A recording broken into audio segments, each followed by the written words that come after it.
This is Paul Gask's story. I was a police officer for 30 years till I retired. I loved my job. But things got on tough for me and I got very depressed. My marriage was in trouble and I was very unhappy. I didn't tell anyone, but I had decided to kill myself. I climbed up onto a railway bridge and was going to jump.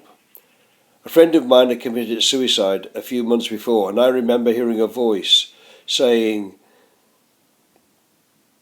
"Remember how angry you were when that happened." I went to see my doctor and he sent me to a psychiatrist.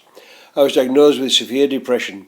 For 3 or 4 months I was in a really dark place trying to rebuild my marriage and my family. One evening my wife suggested we went to the local vicarage for one of those bring and share evenings, but I thought, oh no. But I met some fellas there. They were quite normal, not what I was expecting.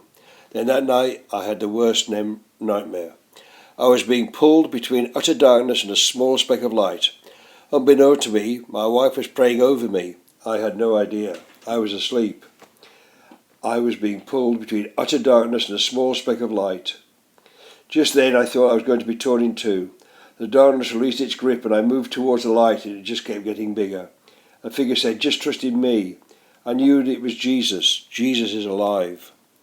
That night Jesus saved me and I managed to restore my marriage and my relationship with his help.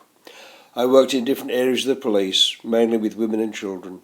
My faith helped me a lot. The Bible says all have sinned and fall short of the glory of God. I had a job to do and I got on with it no matter what, no matter how twisted some people were.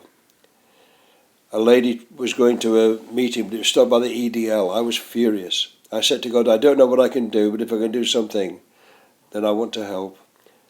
I started working for Christian Vision for Men as a representative for the north of England. It really was good fun, but I'm happy to share the time I was severely depressed to help others. I sat down with many of them and we meet once a year at a thing called The Gathering. I'm happy to share my testimony of how depressed I was to help others in the same situation. God bless you. Paul Gask's story is not unique. There are many men who commit suicide each year. God doesn't want any of us to suffer. He wants each of us to come to a saving knowledge of his Son, Jesus Christ.